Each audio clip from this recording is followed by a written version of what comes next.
The 2011 U.S. Chess Championship and U.S. Women's Chess Championship semifinals are in full swing here in St. Louis. And we've got one match that is already in the books. Grandmaster and reigning champion Kempsky has defeated the surprise of the tournament, Grandmaster-elect Sam Shanklin. But the match actually could have been a lot closer because Kempsky was on the ropes yesterday against Shanklin, wasn't he? Indeed, in the first game, Kamsky tried a sacrifice. It looked at first like he could have just gone for a simple pawn advantage, but instead of doing that, he decided to go for it with the bishop takes h3, and after he made that sacrifice, it looked like he was going to crush Shanklin, but he missed a very critical defense with the move queen to f4 and queen to h2, and suddenly he was the one who was fighting for the draw, but Shanklin could not get the job done. It took him some time, and finally he agreed to a draw, and that got Kamsky off the hook and on to the next game. Former world champion Garry Kasparov joined us on the show at uschesschamps.com, and he was disappointed that Sam didn't go harder for the win in that game against Kamsky. But the problem with Hess, that is like, and especially with Sam Shanklin, that I think they were a little bit, afraid of their opponents.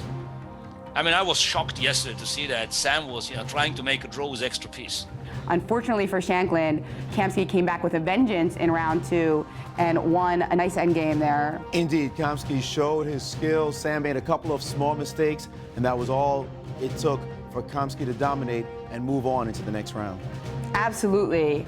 And in the second game, Kempsky didn't play the most aggressive line against Shanklin's Najdorf, perhaps saving some preparation for Topalov, but Shanklin played inaccurately, and Kempsky was able to grind him down in the endgame. Shanklin is going to have to learn to play solid against this level of opposition if he's going to go any further. Unfortunately for him, he wasn't able to control the action enough, and Kempsky just ground him down. Typical Kempsky chess, just played very solid and moved on to the finals.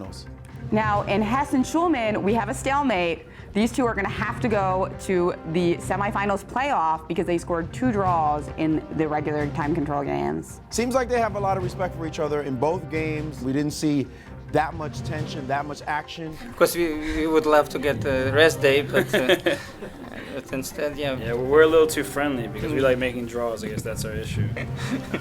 And I think that there's a lot of respect here, maybe too much respect. Hess called it a little bit of friendship, maybe, I don't know. But now they're down to it, and they're going to have to go after each other in the next day in the qualifiers. That is going to be a crazy playoff. Hess versus Shulman. One of them is going to make it into the finals of the U.S. Chess Championship. Now, in the U.S. Women's Championship, it's been completely bloody. Every single game in the semifinals has been decisive. We started with Irina Krush losing to her main rival, Anna Zatanski. Anna just outplayed her in the opening. Irina got a terrible position, went down a pawn very quickly, and soon after lost the game.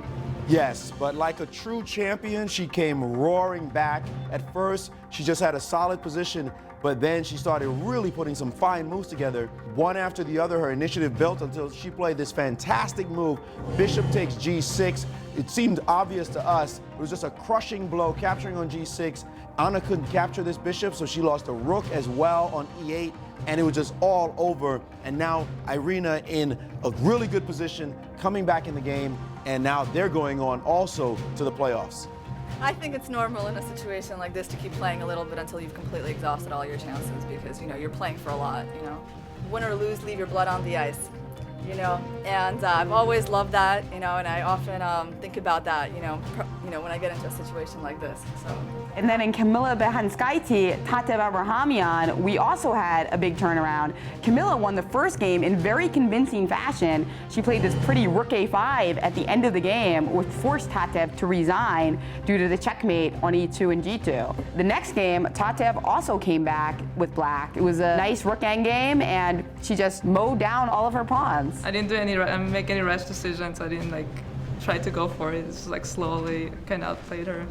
Well, now that you pulled it off, you have to play her in a rapid match yet again.